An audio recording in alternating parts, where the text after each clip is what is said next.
All right, third grade, this is for number 31 on quarter 4 sheet. Create a work of art that uses contrast and value. Value is like the light or darkness of a color. And so you can see on this example here with the ice cream cone that you're going to be using the same color but lighter and darker shades of that color. So that's what a value means. So on your paper here, I have these copied and pre-printed. So you'll take whatever color you want with your paints here and create this sheet with that one color. Now, you still need to get a paper towel, you still need to have your water bowl.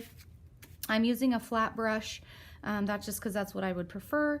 And then you're gonna need white and black as well. So I just got out the tempera paint, and this first one is gonna say pure color on it. That just means it's the color that you're using right out of the container. So you'll take your brush and just fill that one in with the same color that you're getting out of the container. All right, then next, after that's finished, you're going to move to the top right. You want the color that you just used again, plus some white. So you're going to want to repaint this again.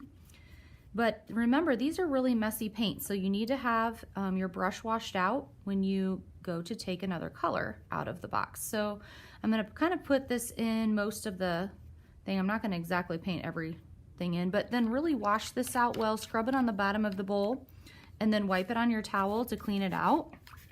And if it's still coming out red like that was, I'm gonna scrub it again and get it so that it's not red when it's wiping out. Okay, that looks better. Then you're just gonna take a little dip of white. You don't want very much for this first one, and you're just gonna mix it right on top of that wet paint. So you need to work quickly enough that you're not letting this layer of paint that I just put down get dried up, okay? We will be cutting these out, so it's okay if you don't get exactly inside the lines, but you do wanna make sure that you've got a little bit of a lighter color, which is called a tint, when you add white to your color, okay? All right, then wash and dry your brush again, and we're gonna move one more down here, and it says to use the same color again, plus more white this time. So again, you're gonna use your color, put some of that down, and you don't even have to fill it all in. I'm just gonna do a little bit like that this time because I want less red and more of the white. Dry your brush out really well. And then I'm gonna get,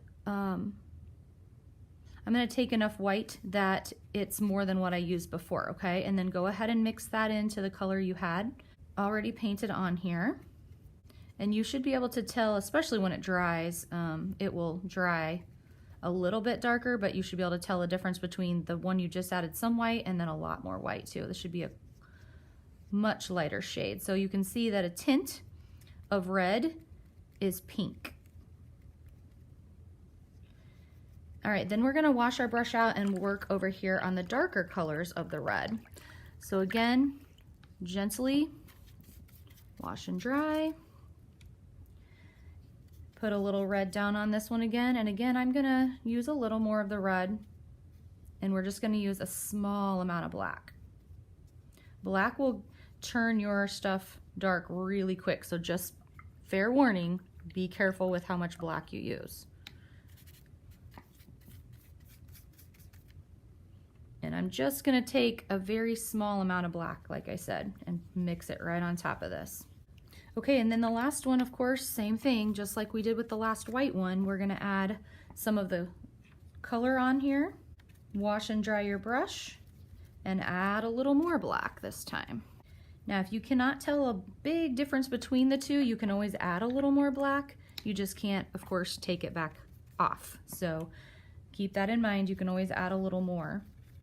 All right, and then I just left it so that you could put your brown for the cone, and if you want to make a little cherry for the top, I drew a little cherry there. All right, don't forget to write your name and class ID at the top, and this will have to go on the drying rack until it has dried. Next time you'll be cutting out the parts and assembling it onto a background.